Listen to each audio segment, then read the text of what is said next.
고린도전서 15장 19절에서 22절을 저와 여러분들이 함께 봉독하겠습니다. 만일 그리스도 안에서 우리가 바라는 것이 다만 이 세상의 삶뿐이면 모든 사람 가운데 우리가 더욱 불쌍한 자이리라. 그러나 이제 그리스도께서 죽은 자 가운데서 다시 살아나사 잠자는 자들의 처절매가 되셨도다. 사망이 한 사람으로 말미암았으니 죽은 자의 부활도 한 사람으로 말미암는도다. 아담 안에서 모든 사람이 죽은 것 같이 그리스도 안에서 모든 사람이 삶을 얻으리라. 아멘. 저와 여러분들은 믿음 생활을 하는 사람들입니다. 그래서 이 믿음이 무엇인가 항상 고민을 하고 또 믿음을 추구하며 살아가죠.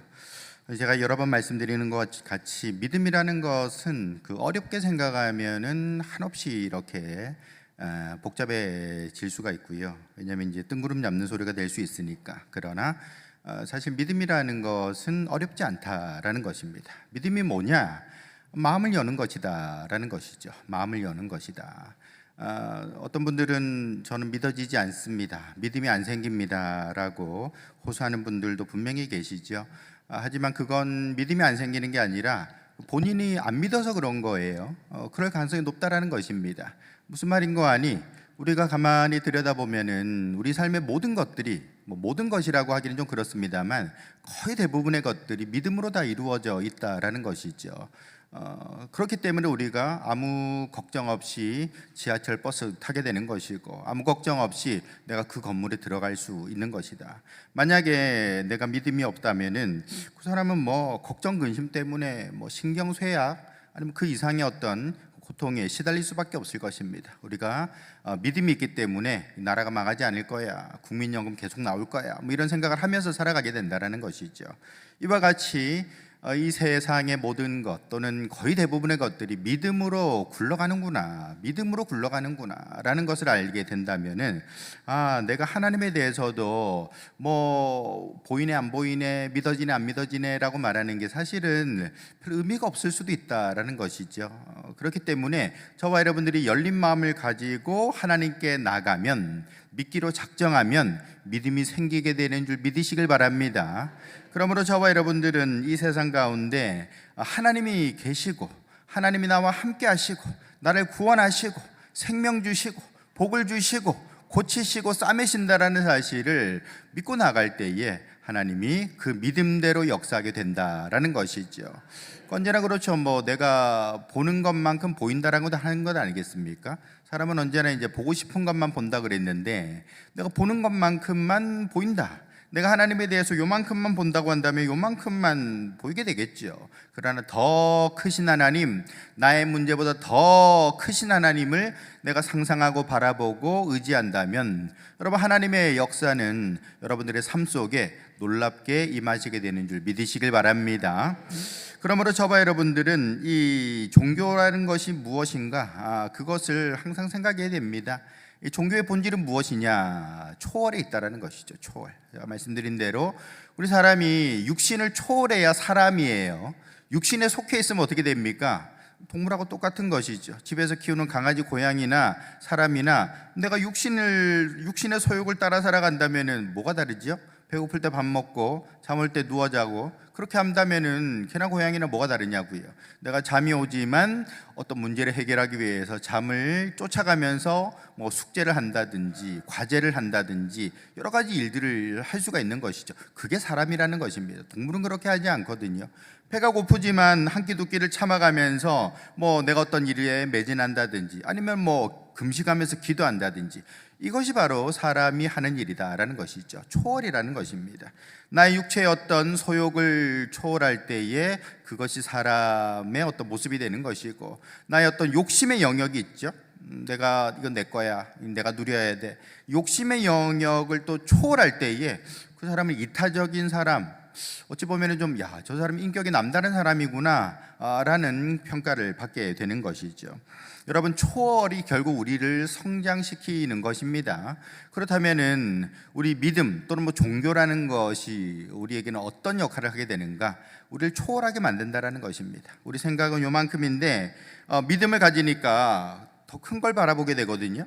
하나님께서 더 크게 역사하실 거라는 것들을 기대하고 상상하게 된다는 것입니다.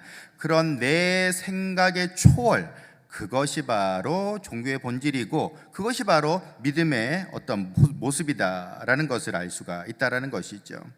그래서 여러분, 우리는 언제나 이 믿음 생활이라는 것은 이 초월이구나, 초월. 내가 가지고 있던 상식, 합리적인 생각, 이성이라고 믿었던 것, 이런 것들을 한 단계 넘어서는 것, 이게 바로 초월이다라는 것이죠. 그렇게 할 때에 그 사람은 성장하게 되는 거예요. 여러분, 어떤 경우에는요, 뭐 예수님이 왜 저기 용서하라고 그러잖아요. 용서하라, 뭐 7번, 뭐 70번 어쩌고저쩌고 하면서 수없이 용서하라고 얘기를 하시잖아요. 근데 참 그게 용서가 쉬운 게 아니지 않습니까? 근데 그 말씀을 따라서 내가 할 수 없는 용서를 한번 해봤더니 그걸 통해서 새로운 관계가 맺어지거나 또는 새로운 어떤 성장을 내가 경험했다라는 그런 고백들이 많이 있지요. 이게 다 초월이라는 것입니다. 내가 할 수 없는 건데, 하고 싶지 않은 건데 말씀에 그렇게 돼 있잖아요. 그러다 보니까 초월하는 것이죠. 나는 할 수 없는데 말씀 따라서 한 단계 나아가 보니, 말씀 따라서 믿고 기도해 보니, 안 하던 걸 해보니 그걸 통해서 하나님을 만났노라라고 말하게 되는 것이죠. 이게 초월입니다. 뭐 초월이라는 게 딴 게 아니라 결국에는 내 생각과 내 기준과 내 상식과 나의 습관을 한 단계 이렇게 벗어나 보는 것, 그것이 바로 초월이 된다라는 것이죠. 그러므로 저와 여러분들은 믿음을 통해서 초월하시고 하나님, 더 크신 하나님, 큰 은혜 주시는 하나님을 만날 수 있기를 예수님의 이름으로 축원합니다. 여러분, 하나님이 사실은 초월적인 분이시거든요. 무슨 말인가 하니 하나님도 상식을 좀 벗어나신 분이시죠. 왜냐? 뭘 보면 알 수 있냐? 우리를 믿어주시잖아요. 그게 바로 초월인 겁니다. 사실 글쎄, 여러분이 만약 하나님이라면은 죄 많은 인생들 고쳐 쓰겠습니까? 죄 많은 인생을 고쳐 쓰겠냐고요? 예? 대답을 해보세요. 자기 일이라고 곤란해지면 어떡하지 이러면서 머뭇거리지 마시고, 아니 생각을 해보세요. 요즘도 우리 왜 그런 경우들이 많은데 세상이 많이 바뀌어가지고 고쳐 쓰는 것보다 새로 사는 게 낫죠. 요즘에 그런 것들이 많잖아요. 이거 고쳐주세요 가져가면 인건비가 더 들어. 고치는 값이 더 들어. 차라리 그냥 하나 사는 게 낫지. 고쳐 쓰는 거 그거 불편할 수도 있어요. 시간도 오래 걸리고요. 그런데 마찬가지입니다. 야, 내가 하나님 같으면 나 같은 사람을 왜 고쳐 쓰지? 그냥 지워버리고 새 사람 만드는 게 낫지 않나? 그럴 수 있는 것 아니겠습니까? 근데 하나님께서도 상식을 초월하시는 거예요. 그래서 저와 여러분들이 구원받은 줄 믿으시길 바랍니다. 그러므로 이 초월자 되신 하나님 앞에서 우리는 어떤 믿음을 가져야 되는가? 초월적인 믿음을 가져야 되는 것이죠.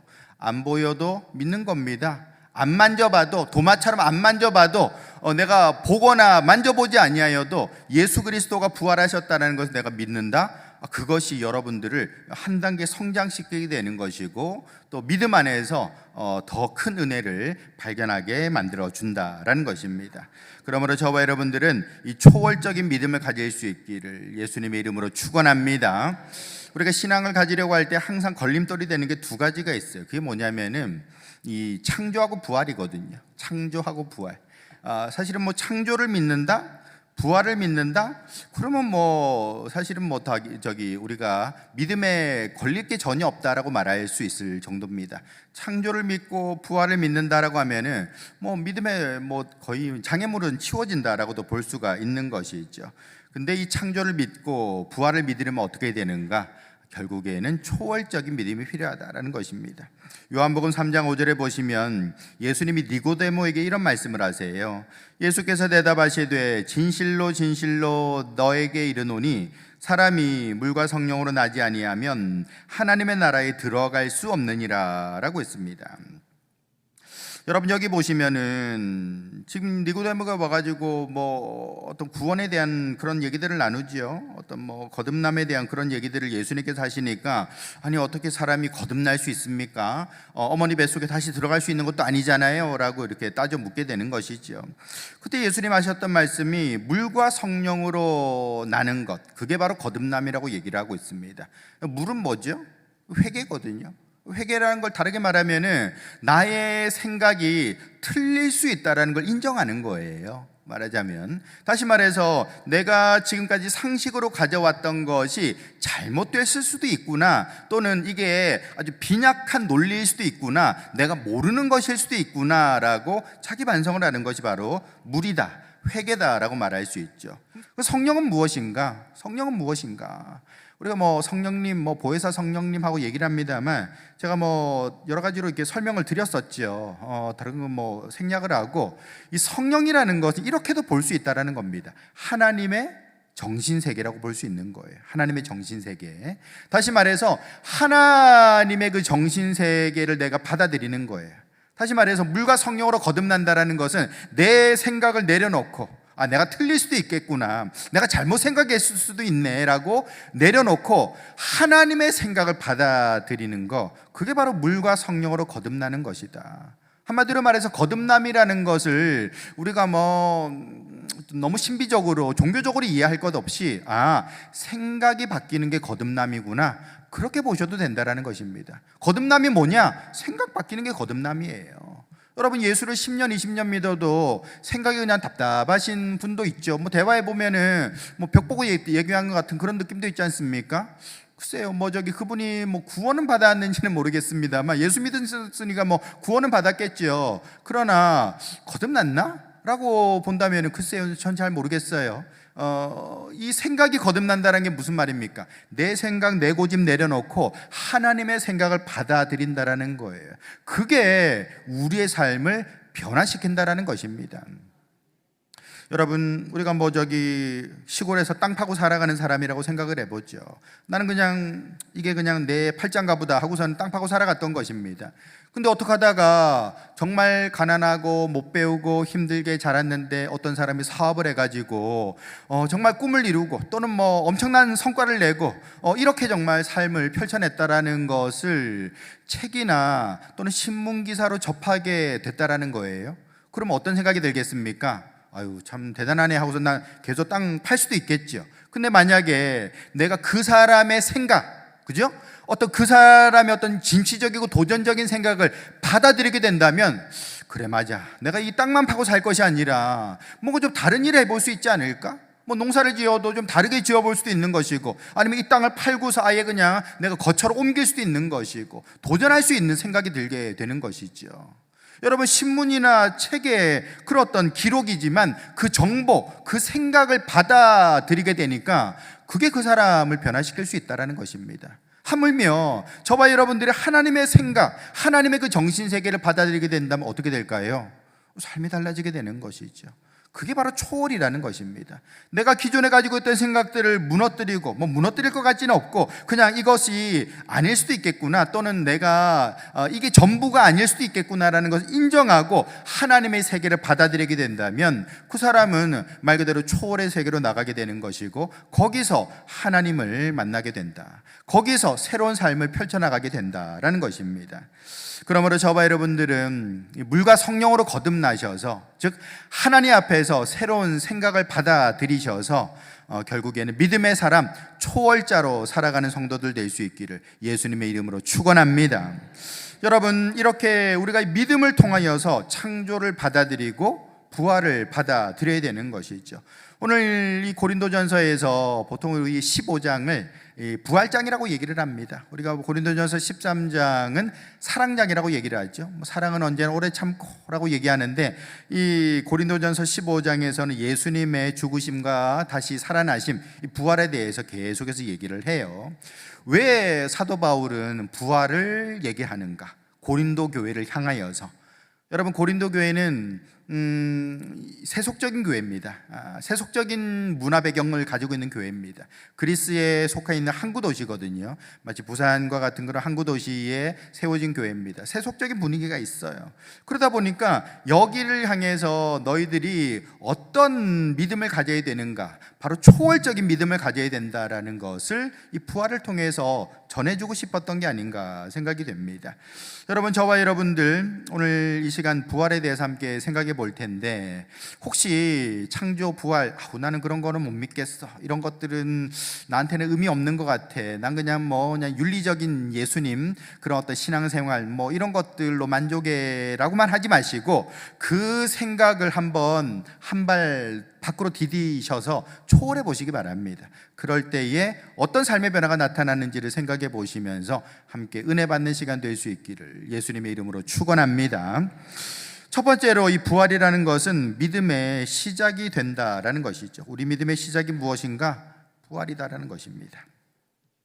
여러분, 예수님은 십자가에서 죽으셨는데 다시 살아나셨어요. 3일 만에 무덤에서 일어나셨죠. 우리가 이것을 부활이라고 얘기를 합니다.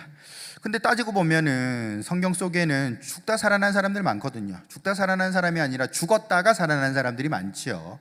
가령 엘리야 같은 경우에도 사르밧 과부의 아들을 살렸죠. 죽었는데 살렸어요. 엘리사 같은 경우에도 수넴 여인의 아들이 죽었는데 살렸습니다. 그리고 예수님께서도 회당장 야이로의 딸 살리셨고, 나인성 과부의 아들도 살리셨고, 심지어는 우리가 잘 아는 나사로, 이미 장례 치르고 무덤 속에 들어간 사람, 그래서 썩어서 냄새가 난다는 그 사람도 살리셨다라는 것입니다. 근데 여러분, 이런 사람들에 대해서 우리가 부활했다라고 얘기를 합니까? 하지 않습니다. 왜냐? 이 사람들은 살아났지만 또 죽기 때문에 그런 거예요. 나사로가 지금까지 살아있는 건 아니잖아요.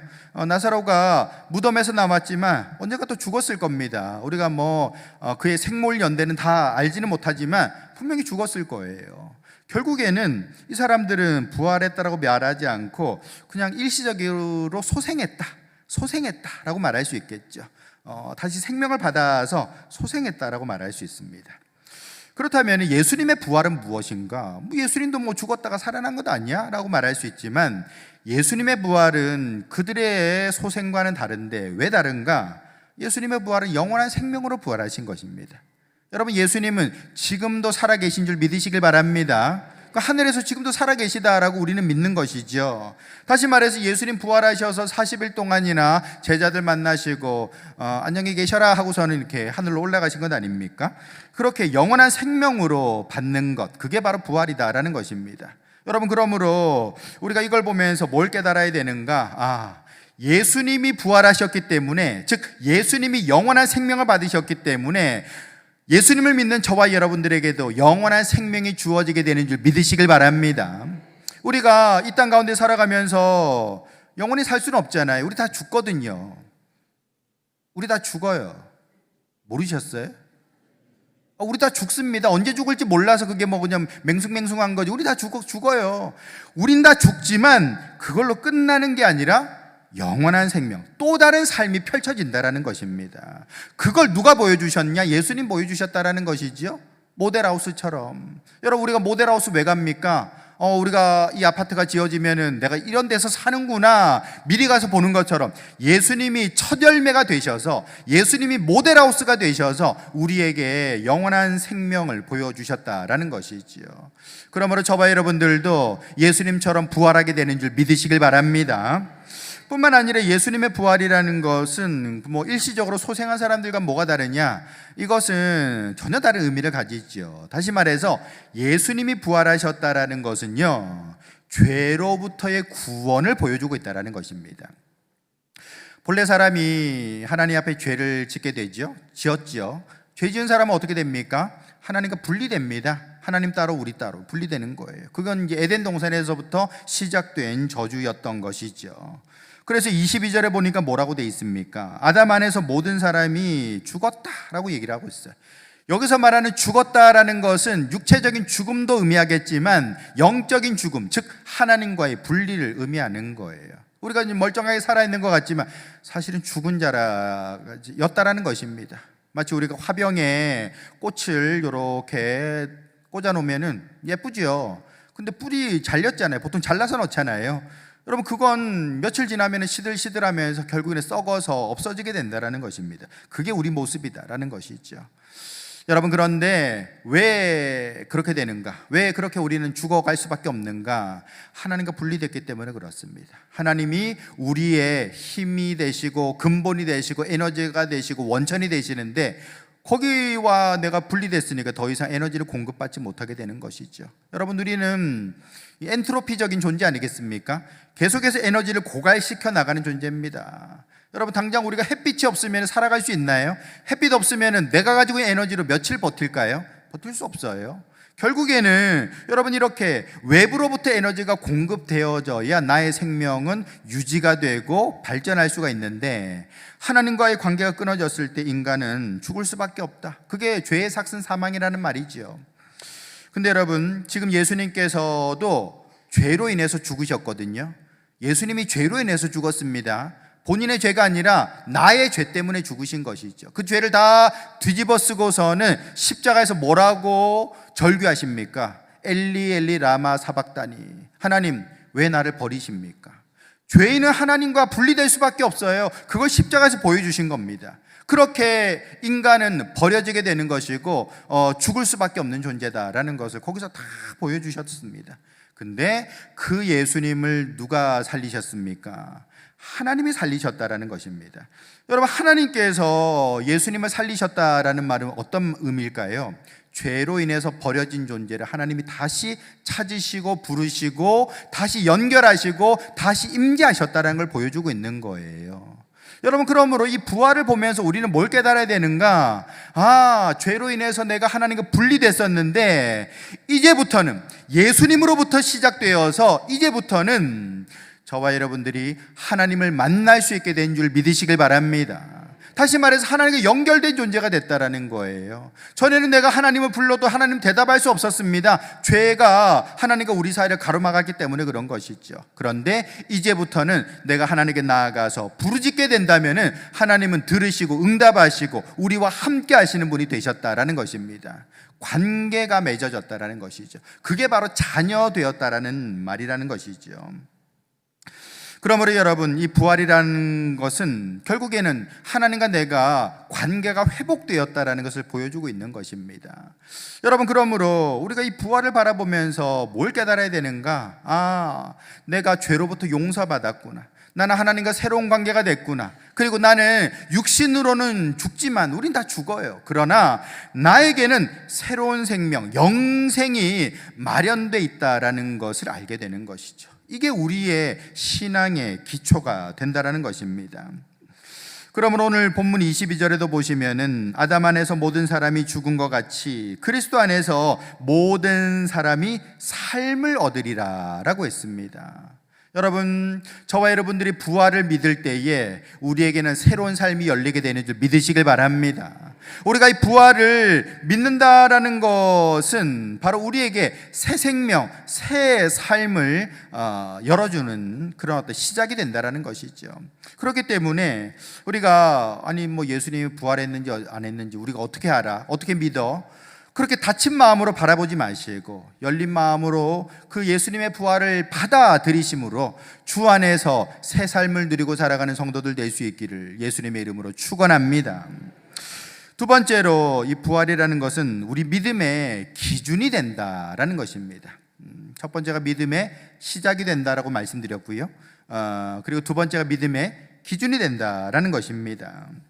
여러분, 부활을 우리가 증명할 수 있나요? 우리가 예수님, 부활하신 예수님 만나서 손에 이렇게 못 잡고 또 만져보고 또 빈 무덤 내가 눈으로 확인했습니까? 아니잖아요. 근데 어떻게 우리는 부활을 믿습니까? 어떻게 하면 부활을 믿을 수가 있습니까?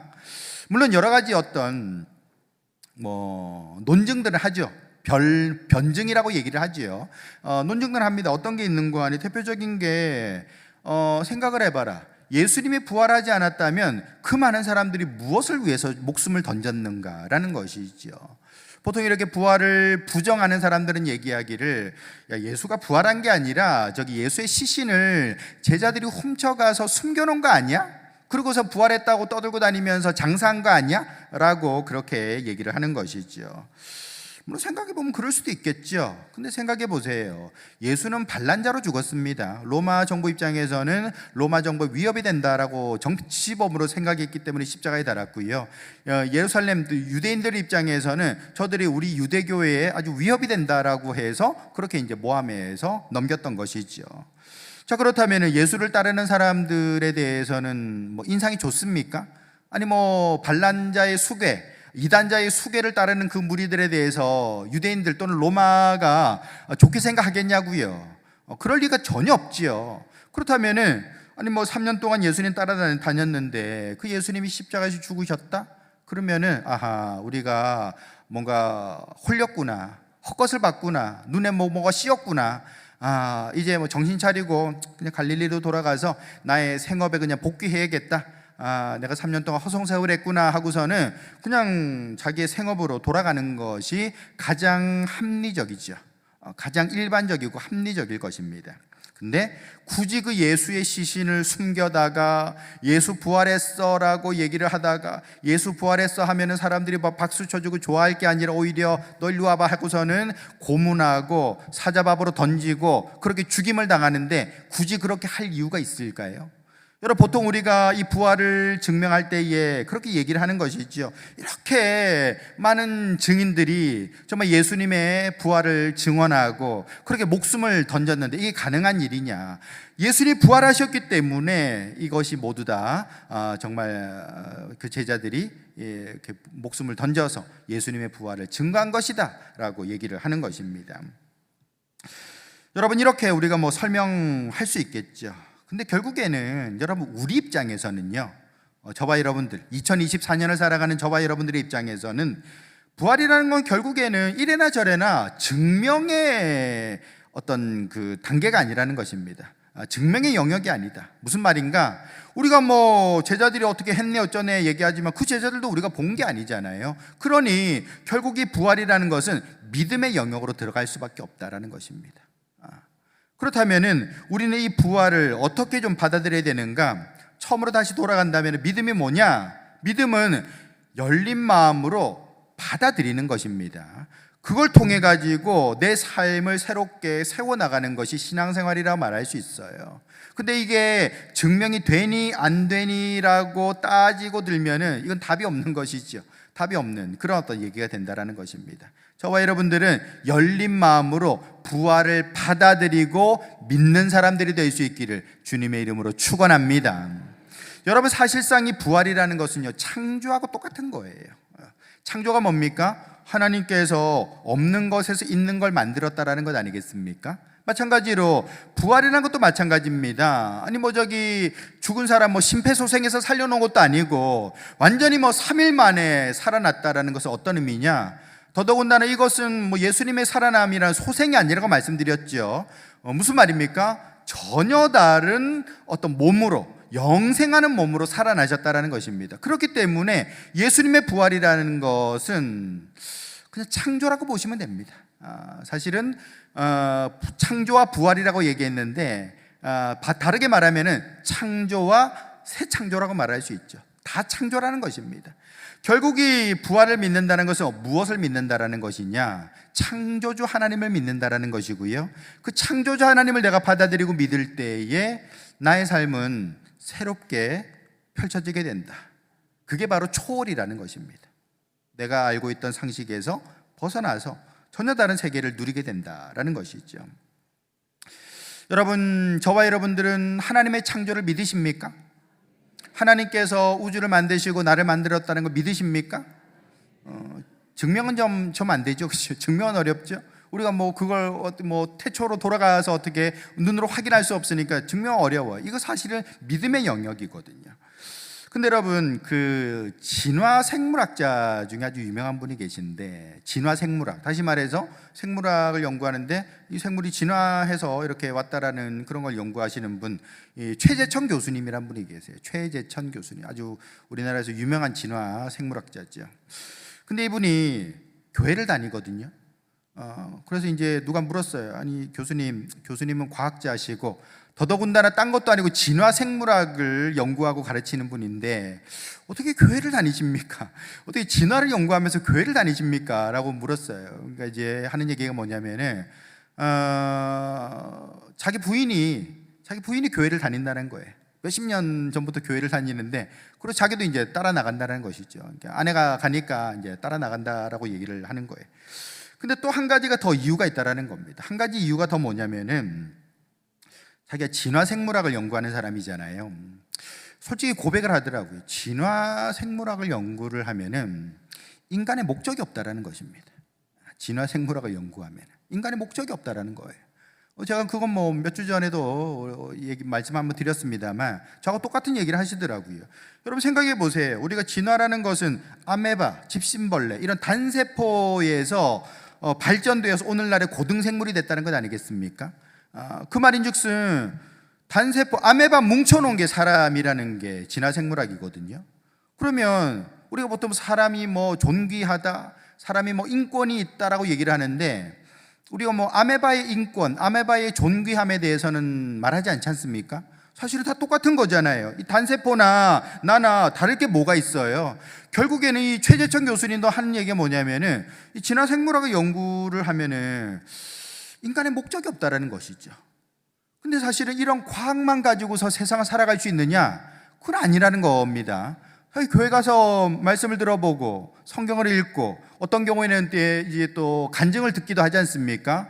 그러면 정말 어렵고 힘들고 실패하고 낙심하는 가운데 하나님의 주시는 그 은혜, 하나님을 믿는 그 믿음 때문에 그 어려움을 털고 일어났습니다, 극복했습니다, 이런 얘기를 듣게 되잖아요.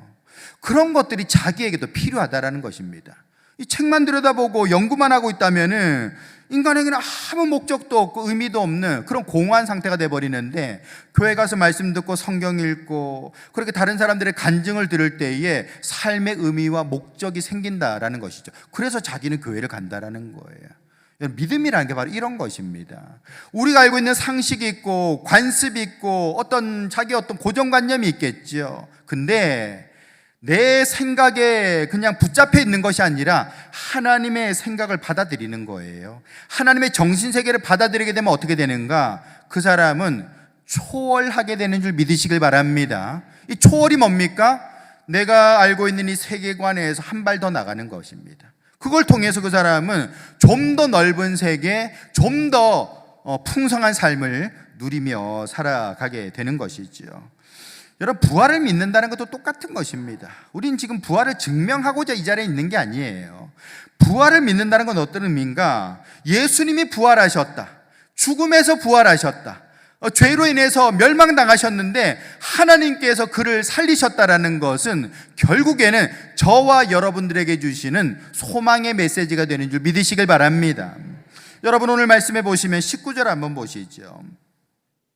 만일 그리스도 안에서 우리가 바라는 것이 다만 이 세상의 삶뿐이면 모든 사람 가운데 우리가 더욱 불쌍한 자이리라 라고 했습니다. 우리가 그리스도 안에서 세상만 바라보고 산다면 우리가 불쌍한 사람이라는 거예요. 여러분, 사실 인생이라는 것은 끝에 가면 다 공평하거든요. 우리가 세상이 불공평하네 어쩌네 말하지만 끝에 가면 다 공평합니다. 뭘로 공평하냐? 죽는 걸로 다 공평하다라는 것입니다. 다 죽어요. 다 죽어. 돈 많아도 죽고 권력 있어도 죽고 잘생겨도 죽어요. 다 죽어요. 결국에는 뭐 이렇게 저렇게 아주 얽히고 설키고 사는 것 같지만 끝에 가면은 죽는 걸로 다 공평해진다, 대동단결한다라는 것이죠. 근데 우리가 그리스도 안에 있으면은 뭐가 불쌍하다라는 것입니까? 생각해 보세요. 예수 안 믿는 사람들은 좀 더 편안하게 살아가는 것처럼 보이잖아요. 그렇지 않습니까? 예수 믿는 사람들은 편안하게 뭐 술 마시고 뭐 좀 나쁜 짓도 좀 하면서 이렇게 좀 꺼리낌 없이 또 살아가는 부분들이 있잖아요. 뭐 세상 사람들이 다 나쁘다는 건 아니겠지만 뭐 더한 사람도 있잖아요. 교회 안에서 있으니까 뭐 그렇게 함부로 말할 수는 없지만, 근데 어쨌든 세상 사람들은 좀 이렇게 좀 자유롭게 살아가는 면들이 있죠. 근데 괜히 우리가 결국엔 죽음으로 끝날 인생인데 그리스도 안에 있다 그래가지고 괜히 할 것도 못하고 누릴 것도 못 누리고 그렇게 살아가니까 불쌍한 사람이라고 얘기를 하는 겁니다. 사도 바울이 그 얘기를 하고 있는 거예요. 저만 하더라도 저 목사로 있지 않습니까? 목사기 때문에 못하는 것들도 참 많거든요. 저도 이게 뭐 성질대로 살지를 못해가지고 병이 날라 그러는데 그 왜 그런가? 그리스도 안에 있기 때문에 그렇다라는 겁니다. 근데 만약에 내가 세상만 바라보고 살아간다면 그거 자체 되게 어리석고 불쌍한 일이라는 거예요. 왜냐? 죽음으로 다 끝날 건데 뭐하러 뭐 지키고 바치고 뭐 봉사하고 왜 그러고 사냐라는 거예요. 근데 사도 바울이 뭐라고 얘기합니까? 20절 말씀 한번 보시죠. 20절이 그러나로 시작하잖아요. 우리 이 구절을 같이 한번 읽어보겠습니다. 그러나 이제 그리스도께서 죽은 자 가운데서 다시 살아나사 잠자는 자들의 첫 열매가 되셨도다. 아멘. 여러분, 그렇습니다. 이 그러나라는 이 단어가 반전을 얘기하는 것이지요. 결국 우리는 죽음으로 끝날 인생이었는데 이제 그게 아니게 됐다라는 것입니다. 누구든지 예수를 믿으면 예수님처럼 부활하게 되는 줄 믿으시길 바랍니다. 우리에게는 새 생명이 주어진 줄 믿으시길 바랍니다. 그게 바로 예수님이 잠자는 자들의 첫 열매가 되셨다라는 말이죠. 예수님이 첫 열매니까 저와 여러분들은 몇 번째 열매가 되겠습니까? 두 번째, 세 번째 열매가 되는 거예요. 예수님처럼 우리도 따라서 부활하게 되고 새 생명을 얻게 된다라는 것입니다.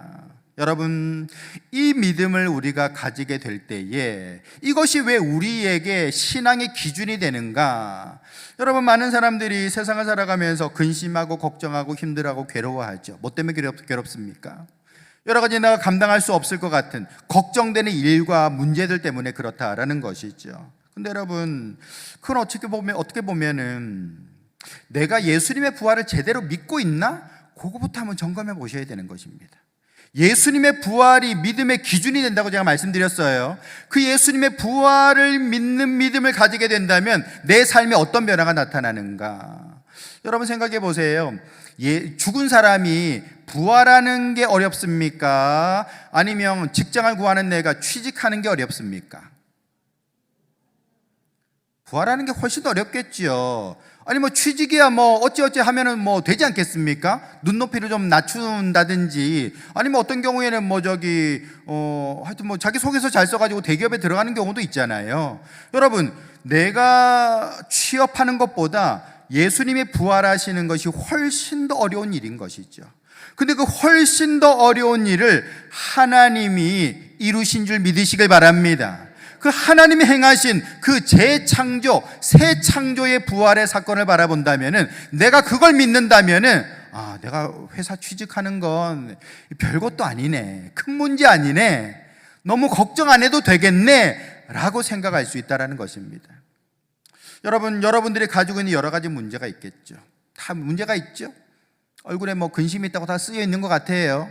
여러분, 우리가 다 걱정하는 게 있고 염려하는 게 있고 두려워하는 게 있을 것입니다. 그런데 예수님의 부활을 생각해 보면, 예수님의 부활을 믿는다면은 이건 아무것도 아니구나, 별 문제도 아니구나, 정말 예수님을 죽음에서 살리신, 영생을 주신 그 하나님이 계시다면은 나의 삶의 문제라는 것은 별것도 아니고 그저 하나님께 맡기면 되는 거구나 라고 깨닫게 되는 것입니다.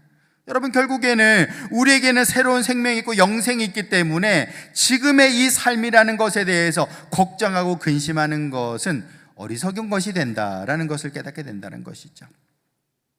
우리가 왜 놀이동산 같은 데 가서 보면은 어떻습니까? 저기 재밌게 놀 수가 있겠죠. 근데 놀이동산이 끝나는 시간이 있거든요. 뭐 8시에 끝난다든지 10시에 끝난다든지 문 닫는 시간이 있겠죠. 문 닫고 나면은 내가 더 이상 갈 데가 없다고 생각한다면, 여러분, 그 사람 놀이동산에서 재밌게 놀 수 있을까요? 아마 울고 있을 것 같은데요. 내가 여기서 나가면 여기 문 닫으면 난 도대체 어디로 가야 되나 울고 있을 것 같습니다. 근데 문 닫고 나면은 나와서 내 집으로 가서 편안하게 씻고 뭐 과일도 먹고 쉴 수 있다라고 생각한다면은 그 놀이동산에서 얼마든지 놀 수 있는 건 아니겠습니까? 마찬가지입니다. 여러분, 다음 생이 없다, 정말 내게 영생이 없다, 천국이 없다 라고 생각하면서 죽으면 끝이다라고 생각한다면은 우리의 삶이라는 건 너무나도 허무할 수밖에 없는 것이죠. 그러나 내가 이 부활의 신앙을 받아들이게 되면 어떻게 됩니까? 저와 여러분들은 이 세상을 놀이동산처럼 만들어낼 수도 있다라는 것입니다. 왜냐? 우리에게는 새로운 삶이 있으니 이 세상을 그저 나를 두렵게 하고 힘들게 하고 괴롭게 하는 세상이 아니라 즐기라고, 누리라고, 도전하라고, 극복하라고 주신 하나님께서 주신 선물이구나라고 받을 수 있다는 것입니다. 여러분, 이렇게 이 부활을 믿는 믿음이 결국에는 우리의 삶을 어떻게 바꿔내는가 하는 것을 여러분들이 생각하시면서 이 부활의 신앙을 받아들이시고 열린 마음으로 받아들이시는 그런 성도들 될 수 있기를 예수님의 이름으로 축원합니다. 베드로전서 1장 3절에 보시면 우리 주 예수 그리스도 아버지 하나님을 찬송하리로다. 그의 많으신 긍휼대로 예수 그리스도를 죽은 자 가운데서 부활하게 하심으로 말미암아라고 했어요. 하나님이 예수님을 죽은 자 가운데서 부활하게 하셨다라는 것입니다. 요 말미암아 뒤에부터는 저와 여러분들이 함께 읽었으면 좋겠습니다. 같이 읽겠습니다. 우리를 거듭나게 하사 산 소망이 있게 하시며라고 했어요. 여러분, 거듭남이라는 게 뭡니까? 앞에서 말씀드린 것처럼 니고데모에게 예수님 말씀하셨잖아요. 물과 성령으로 거듭나는 겁니다. 물이 뭐라고요? 회개라는 겁니다. 회개가 뭐라고요? 잘못했습니다. 이것도 회개지만 회개라는 것은 다르게 말하면 내 생각, 내 상식, 내 고집, 나의 습관을 내려놓는 거예요. 그게 회개라고요. 그리고서는 여러분, 결국에는 물과 성령으로 거듭난다는 것 아니겠습니까? 이 성령이 뭡니까? 하나님의 생각입니다. 하나님의 그 정신세계를 받아들이면서 하나님이 창조하셨구나, 하나님이 우리에게 부활의 은혜를 주시는구나, 그걸 받아들이게 되면 우린 거듭나게 되는 것이고요. 그 거듭나게 된 사람은 어떻게 살아간다라는 겁니까? 산 소망이 있게 하신다. 산 소망이 있게 하신다. 우리가 영생이 없다라고 생각하고 하나님이 주시는 새로운 세계가 없다라고 생각한다면 가슴이 답답하고 어떻게 살아가나, 뭐하고 살아가나 그렇게 생각하게 되는 것이지요. 그러나 하나님께서 예수님을 부활시키셨어. 그 믿음을 가지게 될 때에 그 정말 죽은 자를 살리신, 재창조하신 그 하나님을 바라보면서 내가 가지고 있는 문제들은 아무것도 아니네, 별것도 아니네, 얼마든지 하나님이 역사하실 수 있겠네라고 생각하게 되는 것이지요. 그 사람은 소망을 가지게 되는 것입니다. 기도하게 되는 것이고 도전하며 살아가게 되는 것입니다. 그러므로 저와 여러분들도 거듭난 마음을 가지고 산 소망 되신 부활의 예수님을 받아들이고 믿고 살아갈 수 있기를 축원합니다. 말씀을 맺습니다. 여러분, 결국 믿음이라는 것은 말씀드리면 마음을 열고 받아들이는 것입니다. 우리가 창조를 받아들이고 부활을 받아들일 때에 우리의 삶에는 엄청난 변화가 일어나게 된다는 것이죠. 이 믿음의 법칙, 영의 세계를 우리가 이해를 하시면서 다시 한번 하나님 앞에서 이 믿음을 받아들이기로 결단하시면서 주님 앞에서 복된 삶을 누리며 살아가는 성도들 될 수 있기를 예수님의 이름으로 축원합니다. 걸어가신